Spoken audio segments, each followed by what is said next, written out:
Australia has bid a final farewell to Queen Elizabeth II today with the National Day of Mourning to be marked in Canberra.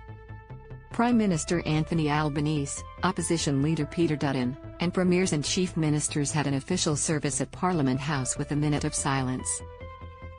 Governor General David Hurley paid his respects to Queen Elizabeth, admitting he was caught off guard by his emotions. Read more. Dangerous rain bands sweeping over Australia captured from above the passing of the Queen, while we knew it to be inevitable, has still struck with an impact that has exceeded any expectation here in Australia, in the United Kingdom and, indeed, across the globe, Hurley said. Amongst the sadness, though, it is also a day of reflection and celebration, a day to recognise what it means to have lived in the second Elizabethan age, to ponder what lessons we can and should draw in the months and years to come. History will remember few like Queen Elizabeth II. Hurley said he could not pretend to a special relationship with the Queen, but that she had been a reassuring presence in his life. I had not thought that I would be emotional, but I was. She was my Queen, he said.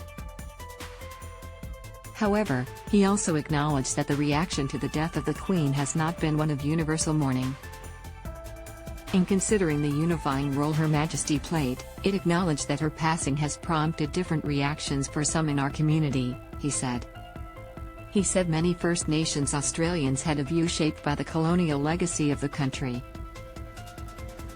That is a journey we as a nation must complete, he said. Meantime, Prime Minister Anthony Albanese hailed the moment of silence for Queen Elizabeth II as a moment of national unity.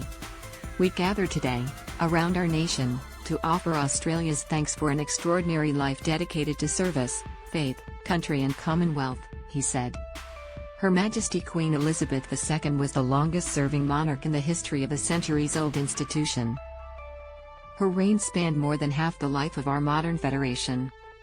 And we proudly honor her memory today on a continent home to the world's oldest continuous culture, paying respect to traditional owners and elders past, present and emerging. He said the Queen had represented more than the monarchy. Opposition Leader Peter Dutton also spoke, and emphasized the global changes over which Queen Elizabeth II presided.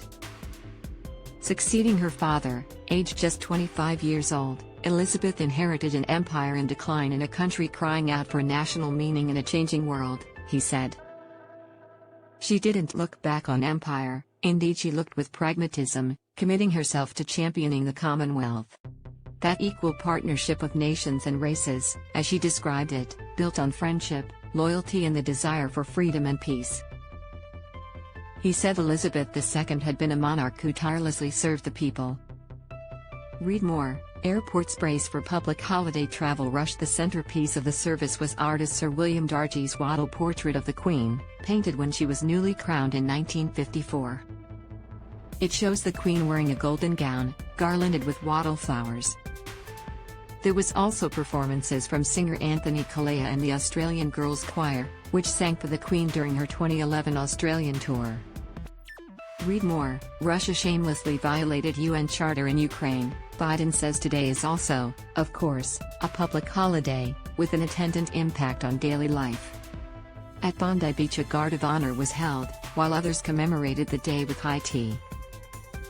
Like Australia Day, most retail stores were open, including supermarkets, cafes and pubs.